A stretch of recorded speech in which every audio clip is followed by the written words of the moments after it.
Welcome to the Faith Amina Show. I'm your host, Faith Amina. I'm so excited that you're here today following our show.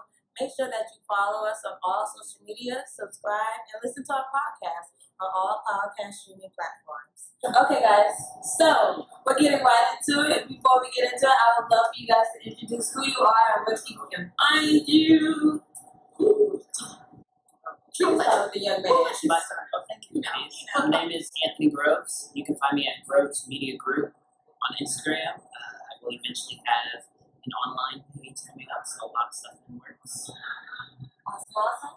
Next. I am Tiara Marshu. You can find me at Victorian Jedi on Instagram.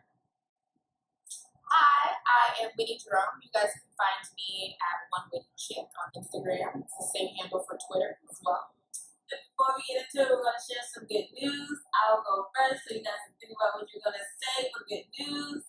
My good news is I'm super excited to be here with these lovely people on the first episode of season 2 of the Faith Amina Show. So thank you so much, guys, for being my good news. Oh, thank you. That's awesome. Oh gosh, what's my good news? I'm alive. That there was that. Yes. I'm also very excited this weekend. I'm gonna go to the Poconos with my family, and that's my good news because I feel like we don't spend enough time together. So my mom, dad, my sister, we're all just gonna do a nice little family trip. It's been a minute, so I'm excited to be in a cabin. That should be fun too. Let's see. My good news is I'm moving into a new apartment at the end of the month. So I'm really excited. Brand new apartment complex opening. I get first dibs, brand new building, new addition. So my amenities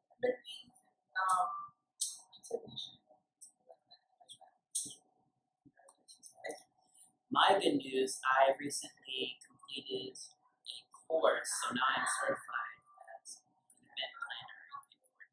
So Oh, I can nice. see what that's just let me know. But let's get into the topic at hand. If you click on this episode, you definitely know that today we're talking about pro-life versus pro-choice. So I want to know how many people are pro-choice? Awesome. How many people are pro-life? We don't have to wait. Crickets. I'll just so you know, crickets. Alright, so not everybody, nobody here is pro-life. So we can just skip right over that. I would like to know though is, let's ask some hard questions. Raise your hand if you know anybody who's ever had an abortion. Okay, so with everything that's going on in the media, how they're trying to dictate women and their bodies, how do you guys feel about the new ruling that are being put out? I have very strong feelings about this. So Tell us about it. Tell us about because it. I'm already getting heated. Oh, No, I just think it's absolutely ludicrous that we have several old white men regulating women's bodies, especially with what's going on in Alabama, Georgia, and then what's happening in Ohio. I don't necessarily agree with any of that. And then to criminalize abortion and then prosecute women for getting rid of unborn fetuses just seems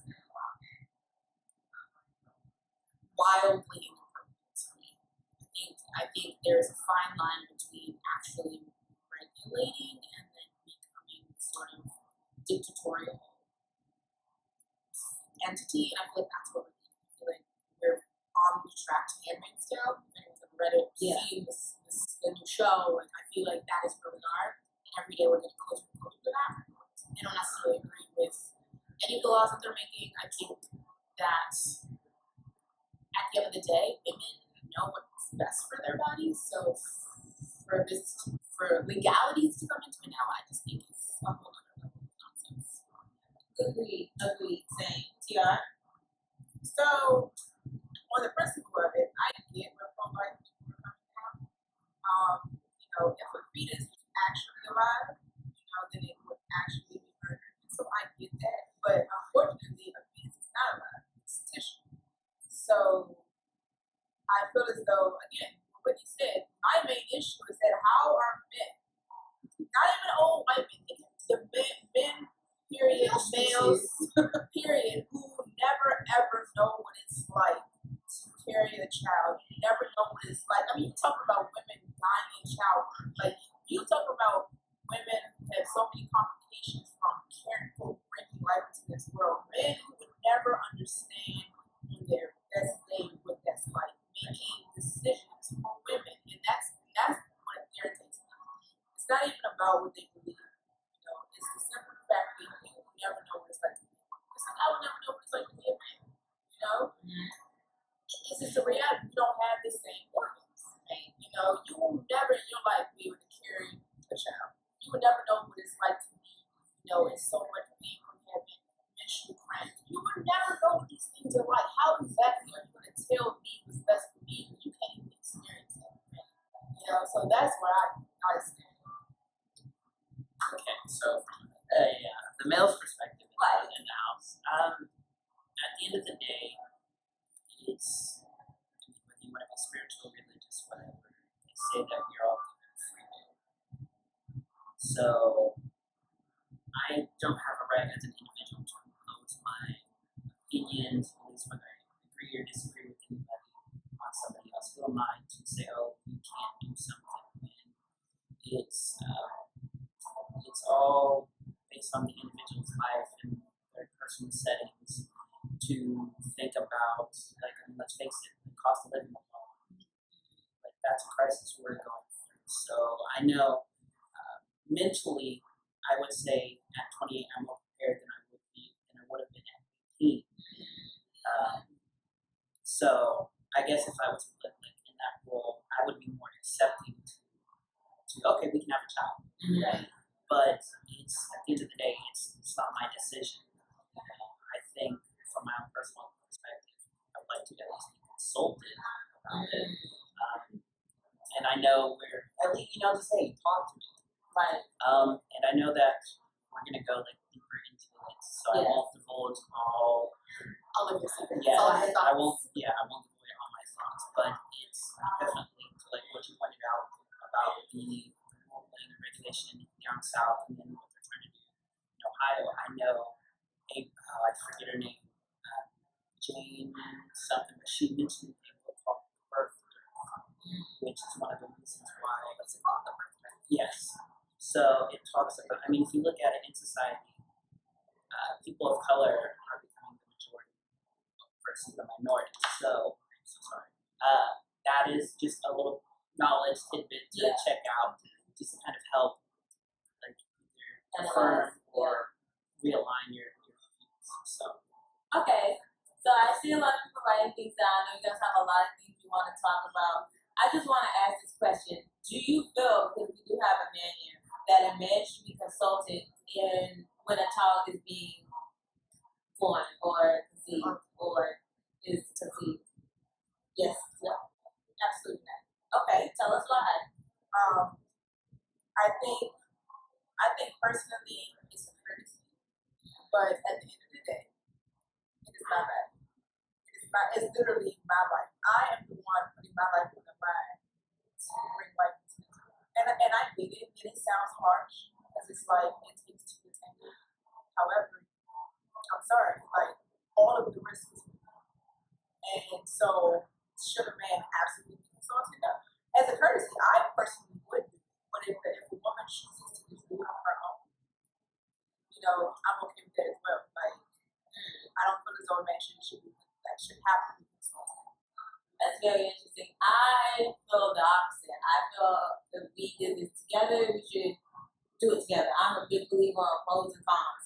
So we need to sit down together. We need to make a list together. We need to figure out what are our pros, what are our cons, how are we financially, are we even ready to maybe even co-parent? If the answer is no, then okay, then that's the conversation we need to have. But to give them the choice, because if you think about it, especially in our culture, a lot of the times African American fathers have not been in pictures. And moving forward in 2019, a lot of parents, a lot of African American males are stepping up far in their lives, and they want to be different from what their father was. And so for me to take that from somebody, I feel as though would be inconsiderate for me. And I know that personally you would do it, but for a general, that should be something you should at least give that person that notion, like you could possibly be a father. What are your thoughts? That's all I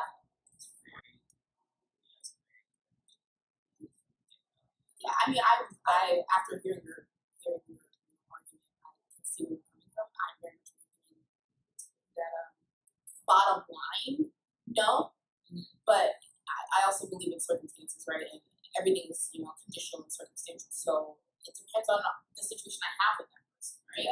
Was this like a one night stand? No, I'm not telling you. Right?